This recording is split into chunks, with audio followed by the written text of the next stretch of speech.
Oi pra galera do YouTube que tá me vendo no replay aí, bom dia, boa tarde, boa noite pra vocês. Se vocês quiserem participar ao vivo das lives do Papo Glaucoma, me mandar suas perguntas, vai lá no Instagram e me segue lá. Boa tarde pra galera do Instagram que já tá chegando aqui. Boa tarde, Mônica, Dora. Boa tarde, Márcio, Home, sejam bem-vindos à live de hoje. Para tirar as dúvidas de vocês, a live de hoje é tema livre, vocês podem perguntar o que vocês quiserem e enquanto vocês vão mandando as perguntas de vocês, eu vou me apresentando aqui. Quem quiser mandar pergunta, pode mandar aqui embaixo pelo chat ou então nesse balãozinho com a interrogação que está em algum lugar aqui nesse cantinho aqui da tela de vocês. Boa tarde, Juliana, tudo bom? Mônica, Rodrigo. Bom, pessoal, quem ainda não me conhece, o meu nome é Samantha Vasques, eu sou oftalmologista, especialista em glaucoma e catarata do Rio de Janeiro e eu ajudo vocês a manterem o glaucoma controlado e com isso enxergando pela vida toda. As primeiras perguntinhas que eu vou responder aqui nessa live de hoje, eu já separei aqui do pessoal que mandou as dúvidas desde ontem, quando eu anunciei a live. A primeira dúvida que eu vou responder é uma dúvida bem rapidinha da Carla Werneck. Ela pergunta aqui se quando for pingar o colírio do glaucoma... Peraí, achei a pergunta errada. É outra pergunta. É que a Carla mandou duas perguntas. A Carla perguntou aqui: quanto tempo depois de pingar o colírio para pressão que ela pode usar o colírio lubrificante? Essa pergunta é muito boa porque é uma dúvida muito comum de vocês. Todo mundo que usa mais de um colírio fica com essa dúvida de como que faz para coordenar o horário. A questão é o seguinte, pessoal: o nosso olho, ele só consegue absorver uma gota de cada vez, tá? Quando a gente pinga a gota, o ideal é a gente pingar aqui nessa bolsinha da pálpebra. Então a gente olha para cima, puxa aqui e pinga o colírio. Esse é o jeito correto de pingar. Só que nessa bolsinha só cabe uma gota de colírio de cada vez. Se você pinga duas gotas do mesmo remédio, é desperdício. Aquilo tá escorrendo tudo para fora e o olho não vai absorver. E se você precisa usar dois colírios, você vai ter que dar o tempo do olho absorver aquela primeira gota para depois pingar a outra, tá? Esse tempo de absorção geralmente leva em torno de 2 a 5 minutos.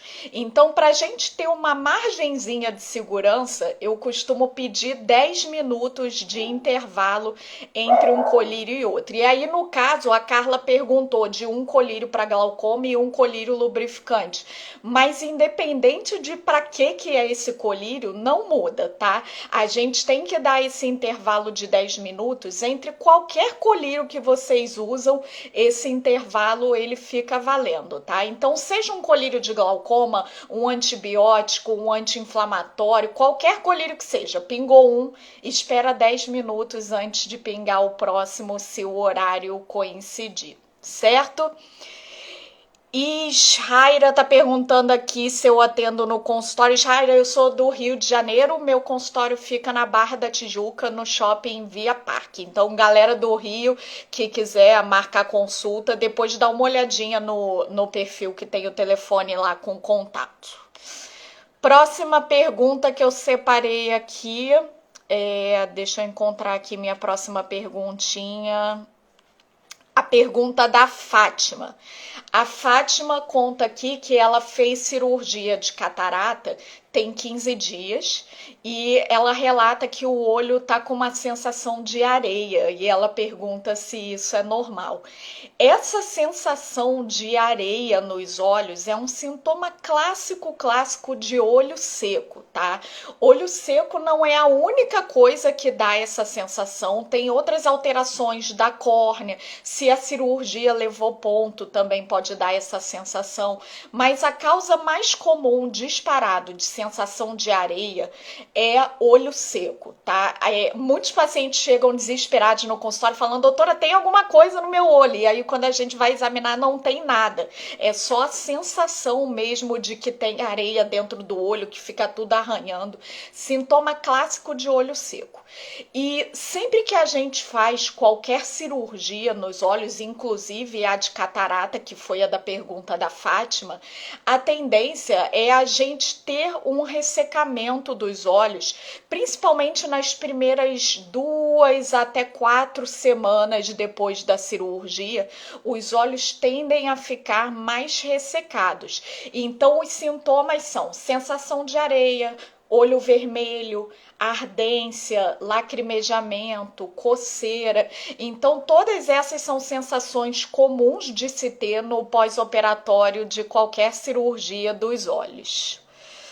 Próxima pergunta aqui.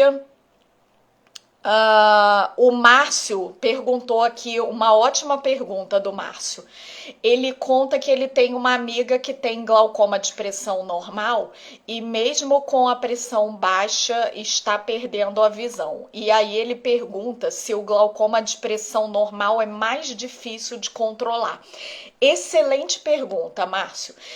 Eu diria que não é que o glaucoma de pressão normal seja mais difícil de controlar. A questão é que ele tem algumas particularidades em que ele é muito diferente dos outros tipos de glaucoma e que nem todos os oftalmologistas dão atenção a essas particularidades. E aí, se a gente não levar elas em conta, pode acontecer de piorar, tá?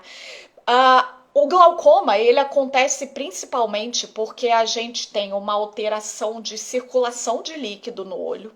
Por conta disso, a pressão do olho sobe e essa pressão do olho alta vai danificar o nervo óptico. Então, via de regra, o glaucoma acontece porque a pressão alta lesiona o nervo da visão. O glaucoma de pressão normal, ele é a exceção, então, porque são pessoas que não têm pressão alta. Então, é como se aquele nervo fosse mais sensível e aí ele sofre a lesão do glaucoma mesmo com a pressão ocular estando em níveis normais. E aí a primeira coisa que a gente precisa se perguntar é: por que que esse nervo está mais sensível?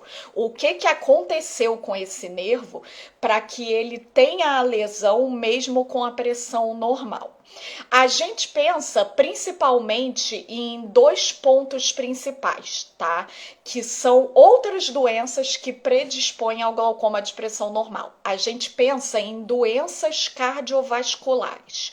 Alterações do coração em geral, então pessoas que já tiveram infarto, pessoas que têm colesterol alto, glicose alta, pressão arterial alta, essas doenças cardiovasculares, o que acontece é que a circulação sanguínea do corpo todo vai estar alterada e aí se não chega um sangue de boa qualidade, rico em nutrientes, rico em oxigênio lá no nervo óptico, ele vai ficar mais sensível ao dano da pressão. A segunda coisa que eu falei que são 2 principais, uma é doença cardíaca, a outra é apneia do sono. Então, quem dorme mal à noite, não tem um diagnóstico específico de apneia, acorda cansado, ronca muito, a gente precisa fazer uma investigação de apneia do sono. Então, no glaucoma de pressão normal, não adianta só a gente baixar a pressão. O baixar a pressão é importante, porque aí quanto mais baixa é a pressão, menor a chance de ter uma lesão. Mas a gente precisa também cuidar desses outros fatores. Então, se a gente não cuida do coração, se a gente não tem uma boa respiração durante a noite, vai ser muito mais difícil de controlar esse glaucoma de pressão normal. E uma terceira questão é que o glaucoma não é a única doença que afeta o nervo óptico, tá? O glaucoma é a doença mais comum do nervo óptico, mas não é a única. Então, se a pressão já está baixa e continua piorando, a gente precisa se perguntar: será que isso é glaucoma mesmo? E fazer uma investigação mais completa desse nervo, tá bom? Próxima dúvida, deixa eu caçar aqui, que tá chegando bastante pergunta, pessoal. Deixa eu ver aqui qual que eu separei já para responder. Perdi.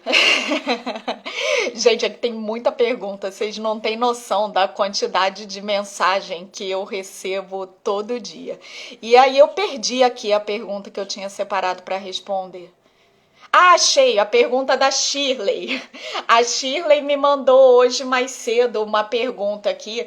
Ela conta que ela fez a cirurgia de catarata devido ao glaucoma agudo de ângulo fechado, que é uma das formas mais graves de glaucoma, e a cirurgia de catarata é um dos melhores tratamentos. E aí ela pergunta se mesmo depois da cirurgia se pode acontecer um outro episódio ou se ela ficou curada com a cirurgia. Shirley, sim e não. Vamos explicar melhor o que pode acontecer nesses casos. A cirurgia de catarata, eu sempre falo para vocês que é um dos melhores tratamentos para o glaucoma de ângulo fechado, tá? Então, cirurgia de catarata, ela abre o ângulo em quase 100% dos casos, tá? Não vou dizer 100%, porque na medicina nada é 100%, mas a cirurgia de catarata, ela abre o ângulo em quase todos os casos. E quando a gente abre o ângulo, a gente impede a pessoa de ter a crise de glaucoma agudo, que é uma dessas formas mais graves, tá? Mas a gente não impede a pessoa de ter um glaucoma crônico de ângulo aberto, tá? Então a Shirley pergunta: depois da cirurgia de catarata, tem como ter glaucoma agudo, a crise? Não, não tem como. A crise de glaucoma não acontece depois da cirurgia de catarata. Mas isso quer dizer que esteja curada? Não, porque você pode ter uma forma crônica de glaucoma de ângulo aberto, tá bom? Então, resumindo a resposta da Shirley, quem opera catarata não tem mais a crise de glaucoma agudo, mas isso não quer dizer que esteja curado, porque pode ter as formas crônicas de glaucoma, tá? Próxima pergunta. O Mauro tá contando aqui que ele fez uma cirurgia de catarata no dia 11 de novembro, então quase um mês. E aí ele pergunta se ele pode fazer laser na retina. Ele tem um procedimento de laser na retina agendado. Sim, Mauro, pode ser feito sim. O laser que é feito na retina, geralmente não, sempre precisa dilatar a pupila, tá? O laser para fazer na retina, a gente precisa da dilatação pupilar. A gente costuma evitar dilatar a pupila só na primeira semana depois da cirurgia de catarata. Depois da primeira semana, a gente já tem uma segurança muito boa de dilatar a pupila já, então, sendo necessário, já pode fazer a aplicação do laser já.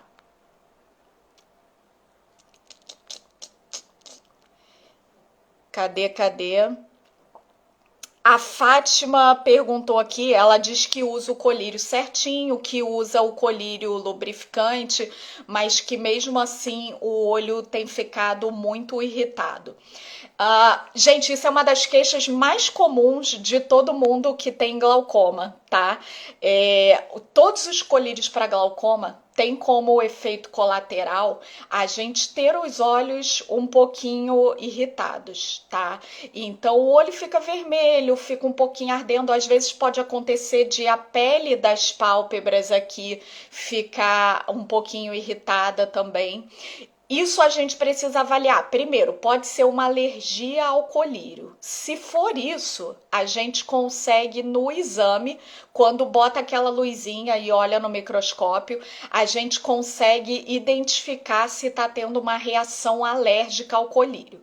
E aí, se é alergia, não tem jeito, pode pingar litros e litros de lubrificante e o olho vai continuar irritado. Então, aí, nesse caso de alergia, tem que trocar o colírio, não tem jeito.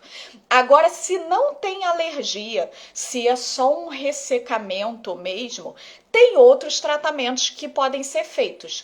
O lubrificante não é o único tratamento que tem para olho seco. Ele é um dos principais, mas ele não é o único, tá? Então eu vi agora há pouco que alguém perguntou aqui, não vou achar quem foi o Márcio. O Márcio perguntou do ômega 3. Uma das opções para essa irritação é usar não só o ômega 3, mas outras vitaminas que ajudam na produção da lágrima. Então, tem vitaminas específicas para ajudar no olho seco que a sua oftalmologista pode recomendar se só o colírio lubrificante não está dando jeito. Outra coisa que a gente pode usar é lubrificante em gel em vez de colírio e que também costuma ajudar bastante. Além disso, essa quarta agora que passou, eu postei no YouTube um vídeo com dicas para diminuir essa irritação do ressecamento. Então, depois que acabar a live, vocês vão lá no YouTube e dão uma olhadinha nessas dicas que ajuda bastante, tá? O Schmidt fez uma pergunta bem legal aqui. Ele tem uma cadelinha York que foi diagnosticada com glaucoma. E aí ele pergunta se o glaucoma dos cachorrinhos é igual ao nosso. E eu vou responder até porque eu sei que tem mais gente que me segue e quem tem glaucoma na família é o cachorrinho. Eu sei porque de vez em quando vocês me mandam mensagem.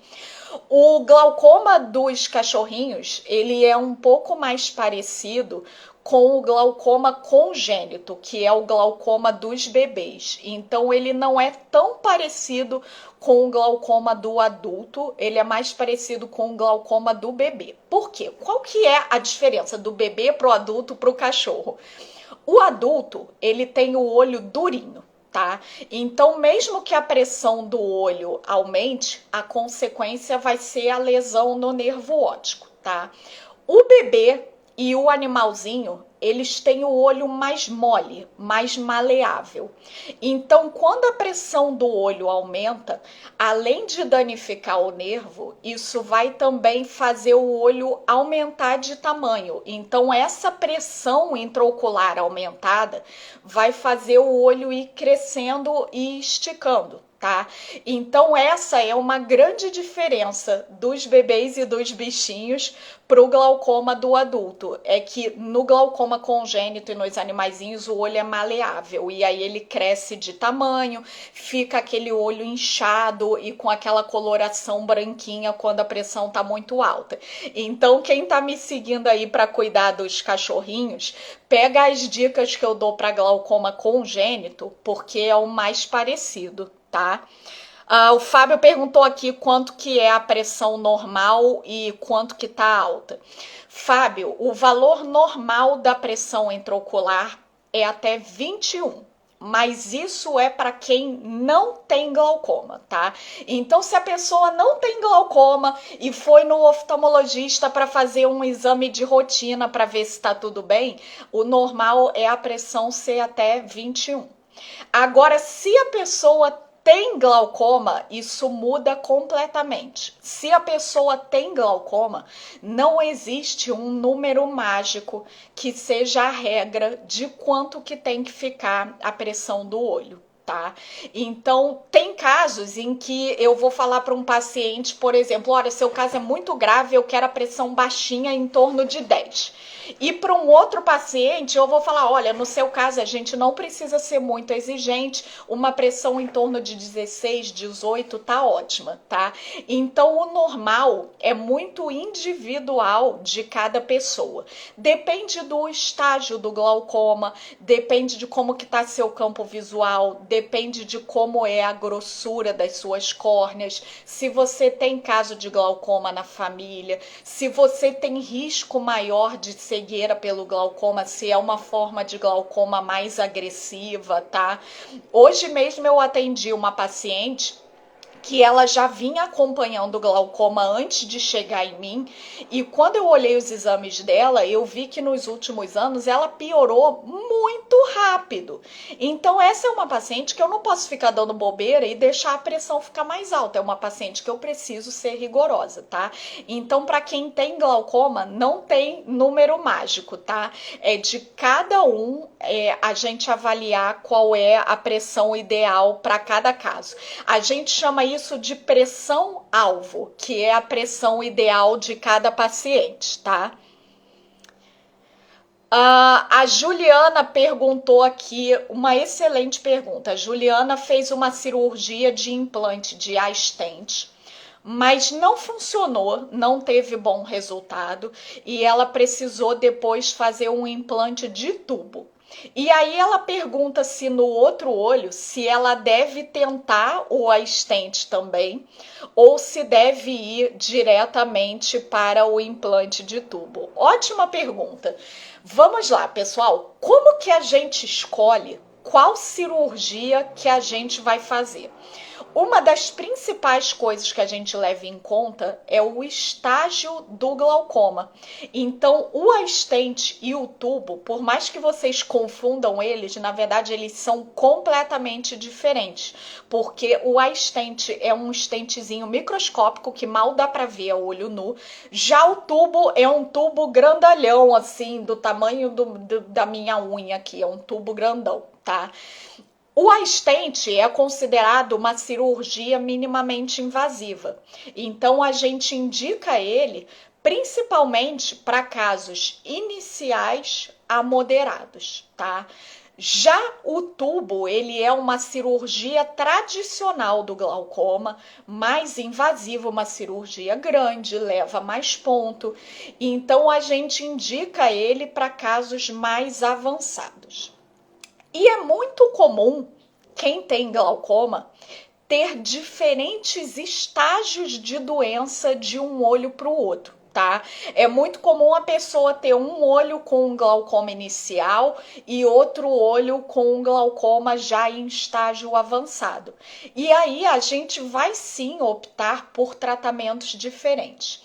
Então, o fato do stent não ter dado certo no olho pior não quer dizer que ele não possa dar certo no olho melhor, tá? Porque a tendência é que quanto mais inicial é o glaucoma, maior a chance do stent funcionar. Tá? Então, é claro que essa decisão precisa ser muito bem avaliada de qual cirurgia fazer, mas o fato de não ter dado certo em um olho não descarta a possibilidade de se tentar a mesma cirurgia no outro olho, tá bom? Pessoal que tá chegando agora aqui, Gabriel, Fátima. A Fátima já estava aqui, né? Deve ter entrado e saído. Kelly, Georgette, pessoal que chegou agora e perdeu o começo da live. Amanhã, às 10 horas da manhã, a live vai estar no YouTube para vocês assistirem, tá? E quem ainda não está inscrito lá no YouTube, corre lá depois da live, porque lá tem todas as lives antigas gravadas e os vídeos mais completos também. Próxima pergunta. Deixa eu voltar um pouquinho aqui. Tem gente pedindo para eu responder pergunta no direct. Gente, no começo da live eu estava falando que eu recebo uma quantidade enorme de perguntas. Cada vez que eu pego meu celular, tem umas 100 notificações do Instagram. Então, é realmente impossível responder todo mundo. Eu tento responder o máximo possível, mas nem sempre dá.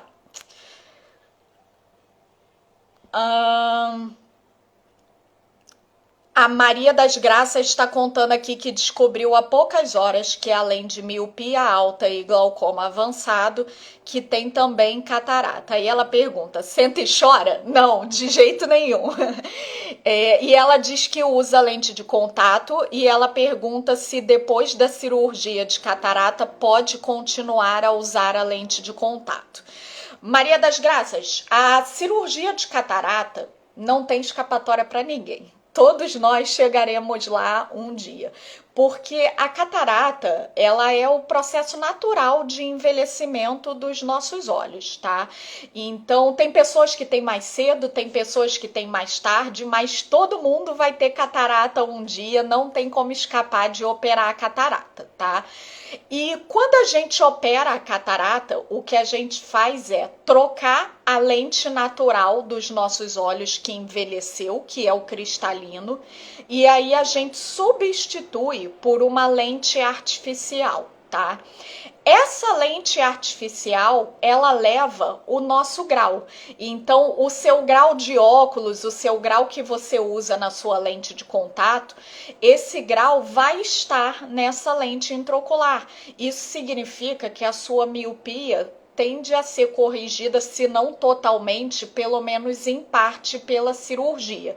Então, pode usar lente de contato depois de ter operado a catarata? Até pode, mas geralmente não precisa, porque essa cirurgia, ela vai corrigir a sua catarata e a sua miopia. Agora, um detalhe muito, mas muito importante, tá? A sua miopia vai estar corrigida porque o seu grau vai estar nessa lente.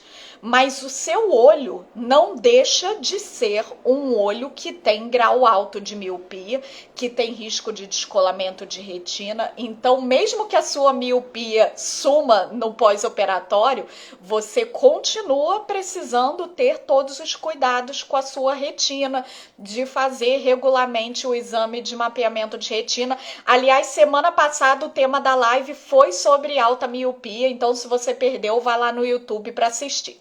Agora, um ponto importante é que você falou que tem também glaucoma em estágio avançado. As pessoas que têm glaucoma em estágio avançado, normalmente é muito arriscado a gente operar somente a catarata, tá? Não é proibido, mas é arriscado. Corre o risco de piorar o seu glaucoma. Então, geralmente, quando a gente vai fazer uma cirurgia de catarata numa pessoa que tem um glaucoma avançado, a gente prefere aproveitar esse procedimento e fazer junto uma cirurgia de glaucoma. E aí, como eu falei antes, tem várias técnicas diferentes de cirurgia de glaucoma, então depende de qual técnica que é mais adequada para o seu caso, tá? Próxima pergunta. A Eli perguntou aqui se é normal a córnea afinar. Gente, eu sempre falo muito aqui para vocês de como que é importante a grossura da córnea no controle do glaucoma, né?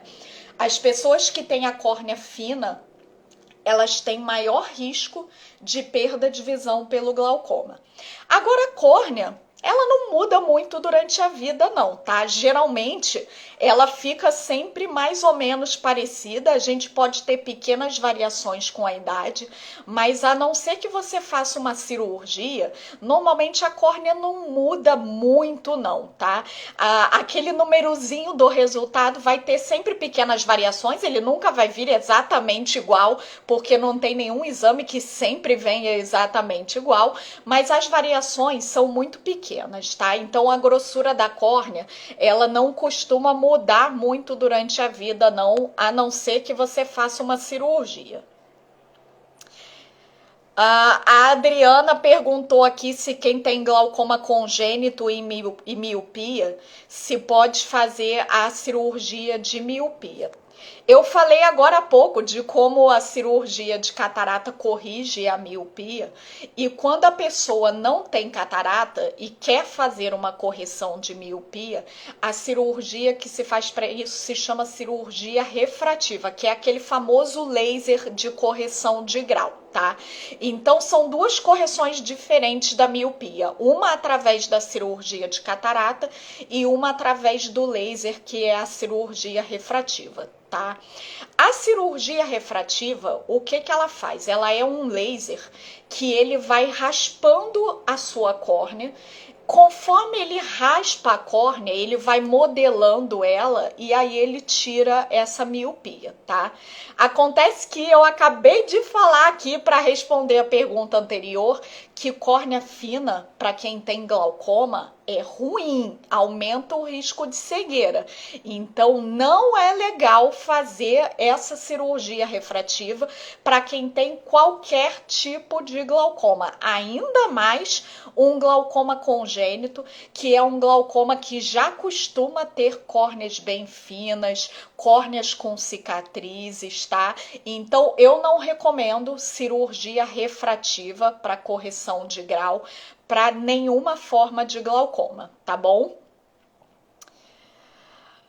Próxima pergunta, está acabando o nosso tempo, então eu vou pegar mais uma perguntinha aqui, pessoal, e aí a gente encerra a live. Deixa eu achar mais uma. Vou fazer o seguinte, vou voltar bastante aqui para pegar alguma do começo aqui que eu tenha pulado.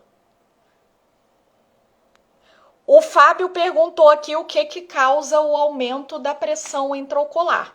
Fábio, isso é principalmente muito, mas assim, muito predominantemente de origem genética, tá? Então eu falei para vocês dessa circulação de líquido dentro do olho que acontece e que se o líquido não circula bem, a pressão sobe. Esse sistema de drenagem, ele tem uma série de pequenos canaizinhos microscópicos que em algumas pessoas esses canais são mais abertos, em outras esses canais são mais fechados. E aí nas pessoas que têm os canais mais fechados, a gente vai ter menor circulação de líquido e uma tendência a ter pressão intraocular mais alta. Então isso é principalmente genético. Tem outros fatores que podem influenciar? Tem. Por exemplo, tem medicamentos como os corticoides que fecham esses canais e que aumenta a pressão intraocular. Nesse caso, a gente diz que isso é um glaucoma secundário. Por quê? Ele não veio da genética, ele veio de alguma outra coisa que influenciou nessa drenagem, tá? Outra questão que pode influenciar nisso, por exemplo, se a pessoa tem uma retinopatia diabética, ou seja, um diabetes mal controlado que deu lesão na retina, isso tende a entupir esses canais por vasos sanguíneos anormais também. Então tem uma série de outras causas, mas as principais formas de glaucoma, as formas mais comuns que a grande maioria das pessoas tem, eles vêm de origem genética, tá bom? Bom, pessoal, eu sei que eu não consegui responder todo mundo, porque é muita dúvida de vocês, mas não se preocupem, porque toda semana tem live, então quem eu não respondi, continuem mandando as dúvidas de vocês. Amanhã tem caixinha de pergunta nos stories, então vocês podem me mandar também pelos stories as dúvidas de vocês. Quem tá me vendo no Instagram, não esquece de ir também no YouTube do Papo Glaucoma, e quem tá me vendo no YouTube, não esquece de curtir lá no Instagram para poder ver a live ao vivo e mandar suas perguntas. E a gente se vê semana que vem com mais uma live para ajudar vocês a manterem o glaucoma controlado e com isso enxergando pela vida toda. Beijo e ótimo final de semana para todo mundo.